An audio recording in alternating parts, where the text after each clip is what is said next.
কেনেকৈ উলিয়াম আমি প্ৰিমিয়াম চাৰ্টখন অবজাৰ্ভ কৰিব লাগিব প্ৰিমিয়াম চাৰ্টখন অবজাৰ্ভ কৰিব লাগিব প্ৰিমিয়াম চাৰ্টখন অবজাৰ্ভ কৰিব লাগিব প্ৰিমিয়াম চাৰ্টত আমি চাম যে তাৰ সাপোৰ্ট ৰেজিস্ট্যান্স কোড আছে এটা এক্সাম্পল লিখবলৈ চেষ্টা কৰিম এইখন হৈছে আমাৰ নিফটিৰ স্পট চাৰ্ট এইখন হৈছে আমাৰ এটা প্ৰিমিয়াম চাৰ্ট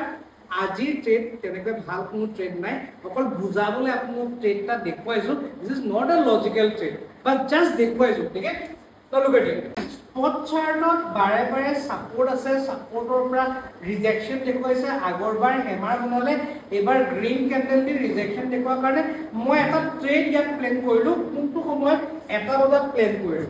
হে এটা বজাত এটা মানি প্ৰিমিয়াম এটাৰ দাম চলি আছিল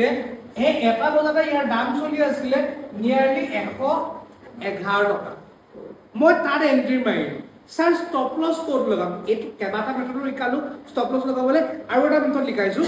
তো ইয়াত কেবাটা মই সাপোৰ্ট ৰেজিস্ট্যান্সৰ লেভেল ইয়াতা লেভেল ইয়াতা লেভেল ইয়াতা লেভেল আগৰ মাৰ্কেট যেনেকৈ আমি লেভেল বনাবলৈ শিকিছিলো তেনেকৈ শিকি ললো এতিয়া সেই লেভেলটোৰ অলপ তলত নাইবা যোনটো ক্যান্ডেলক চাই আমি ট্ৰেডটো লম তাৰ লো অৰ লেভেল লো বিলো তেনেধৰণে আমি ষ্টপ লসটো ৰাখিব চেষ্টা কৰিলো আৰু যোনটো পইণ্টত এটা ট্ৰেন্ড লাইন আহিছিল এই যোনটো পইণ্ট আমি টাৰ্গেট হিচাপে লৈছিলো কোনটো সময় আছিল 2টা বজাত 1 ঘণ্টা ধৰি আছে ক্লিয়াৰ 1 ঘণ্টা ধৰি আছে হে 2টা বজাত আমি ইয়াত টাৰ্গেট হিট কৰিছে কিমান 131 ত হিট কৰিছে আমি 131 ইয়াত এক্সিট কৰিম কিমান পালো 20 পইণ্ট পালো বহুতে কয় নজনা মানুহবিলাকে কয় 20 পইণ্ট খাই দেখাব আহিছে ই বেটাৰ বিজনেছটোৱে বুজি নাপায় ইয়াত আমি 18.29% ROI জেনাৰেট কৰিলো কোনোবাই যদি 1 লাখ টকা লগাইছে ই 18000 টকা পাইছে ইয়াত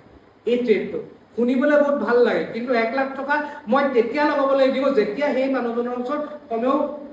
6-7 লাখ টকা আছে